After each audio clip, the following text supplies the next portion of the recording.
Happy belated 4th of July, everyone. Happy belated American Day, because as of recording this, it's July 6th, 2020. I had a reason for recording so late, though, because if I recorded on July 4th, I'd be a Debbie Downer. I like to call it a Craig. It's like the equivalent of a Karen. Or an American. That's a pretty good one that people like to use. So, many people know as July 4th, when America got its independence. America, fuck yeah. We fought for that independence. We fought for freedom. We fought for life, liberty, the pursuit of happiness.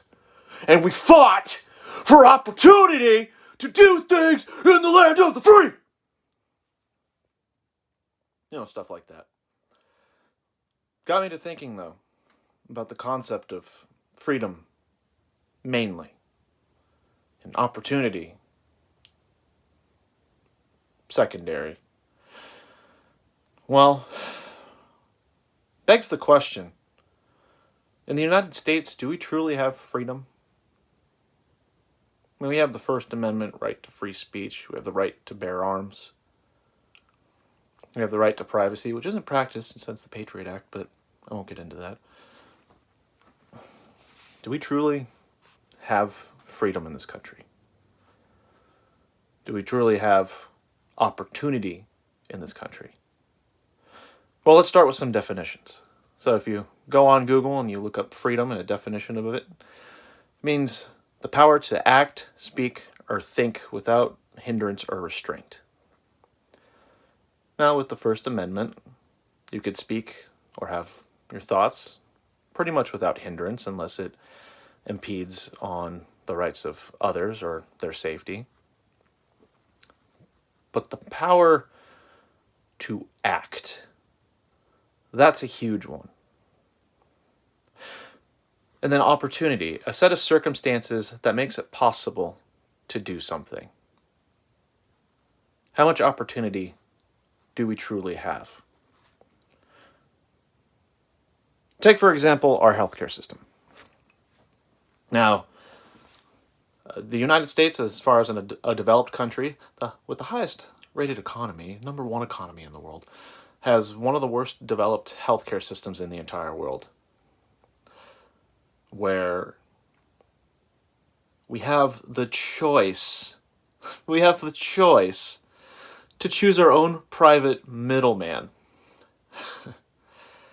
We can choose private insurers, the profit motive, price gouging, private insurers for our own health, which is apparently not a human right in this country.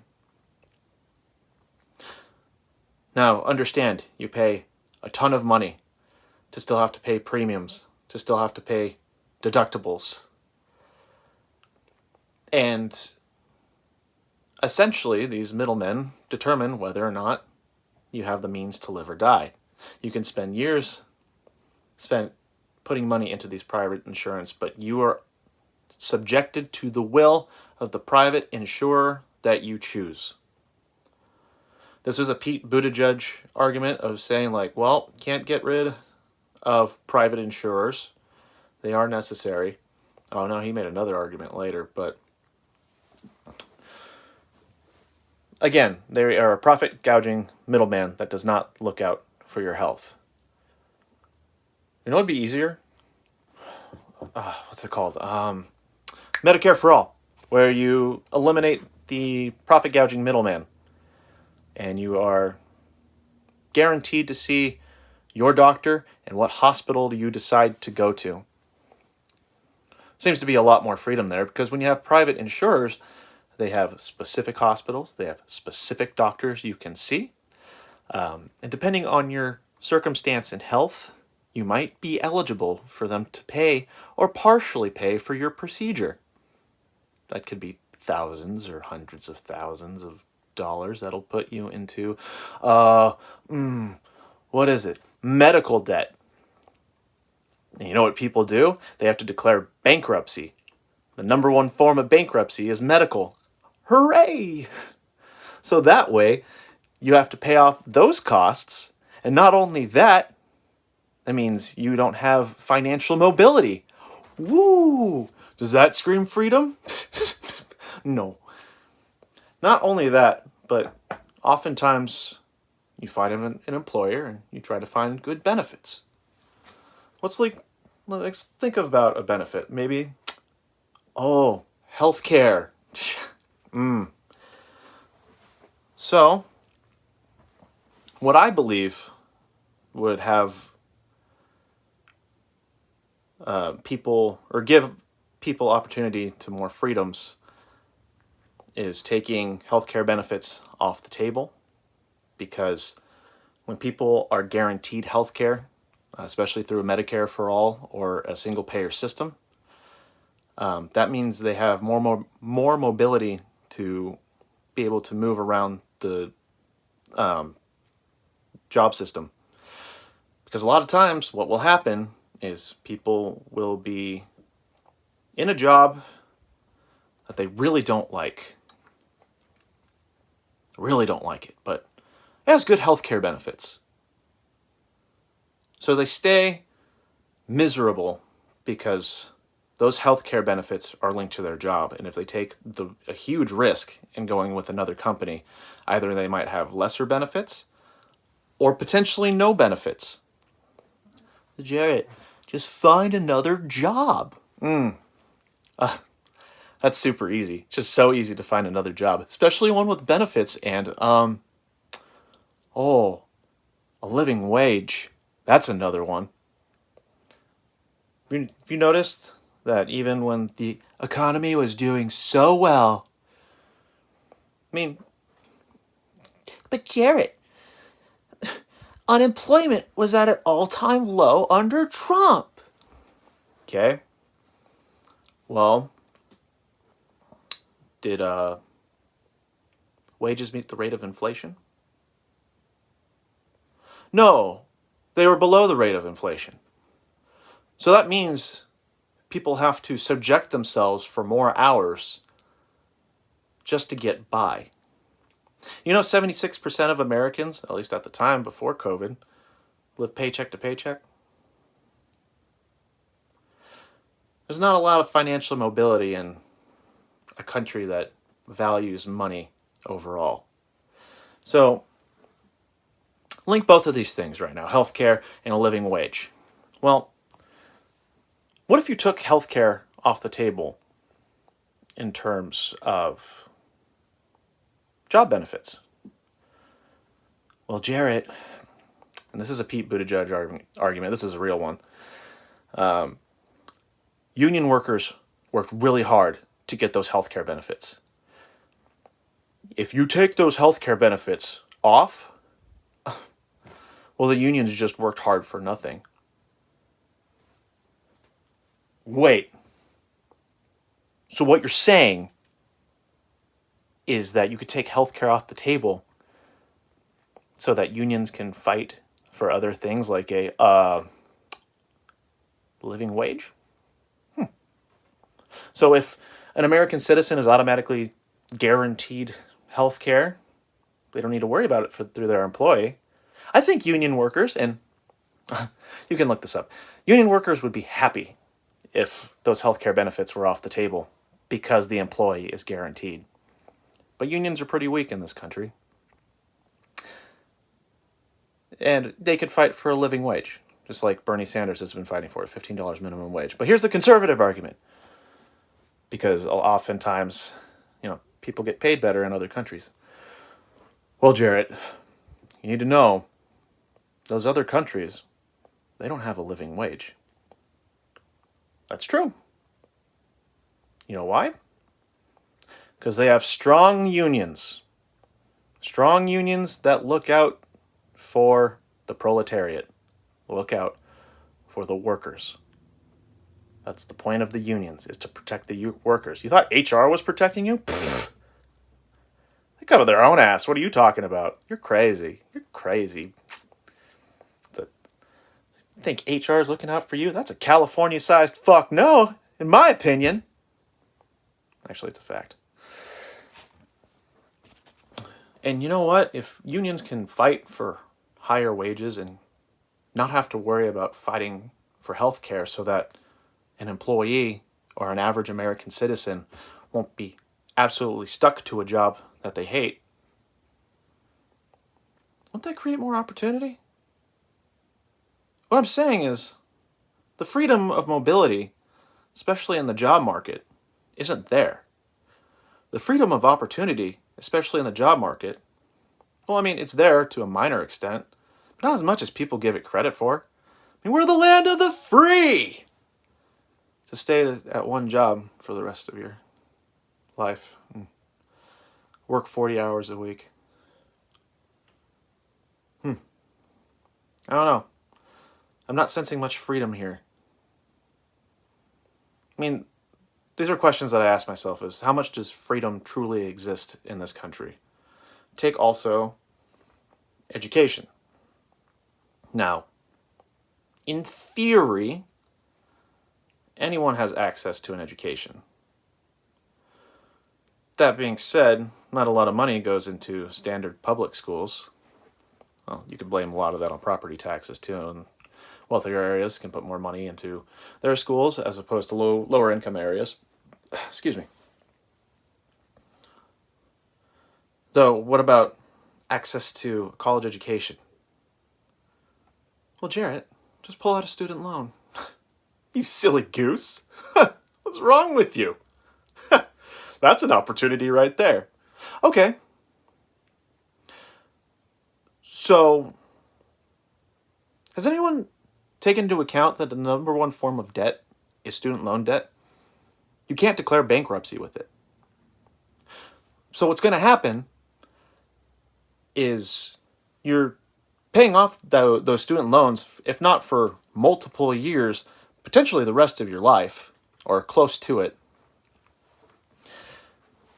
So that means you have less to contribute into the economy. Does that make sense? So there are some people that can't afford to be in that amount of debt, especially those in lesser socioeconomic areas, which tend to have a more minority population. Oh, should we get into that? I'm going to avoid that for this one, but that's a big one too. But in other countries, pretty much everyone has access to a higher education. But that's the other thing. So I never understand, conservatives love to make this argument of, well, you have access to an education. But what you should do is you should get a degree in a job that guarantees makes an income. Which means, in layman's terms, you're probably going to hate what you do, but at least it'll make more money. That's not very opportunistic. I don't know how to tell you that, but if you're obligated to get a degree to get a certain income, I thought it was the land of opportunity. I thought we were here for life, liberty, and the pursuit of happiness. You notice the phrasing on that sentence too? It's the pursuit of happiness. Keyword being pursuit. It doesn't say just be happy. Welcome to America. And yet all these people are calling Bernie Sanders crazy because he wants to give people basic human rights. The rights to health care and not go into debt for it. The right to an education and not go into debt for it and have a more educated society. Oh no. But Jarrett, if you have those two things, taxes are gonna go up. How are taxes allocated in this country? I mean, you have a huge portion going to the military, but you can't put any in education? We had, what was it, 2016, 2017? We had a military budget that was approved to be $72 billion. Or maybe it was 80 billion. Oh, it was 80 billion. But that 72 billion could have been used for free education. And then you have extra money for that. Okay, well, Jarrett, if healthcare goes to our taxes, we're going to be paying higher taxes. Well, there's a method to how that works, and depending on your income, how much that tax will actually restrict you. But that being said, oh, it's going to add to the debt too, the national debt.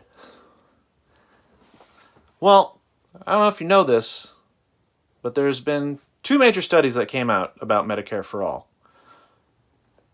One from the Mercatus Institute, which is fairly right-wing, which says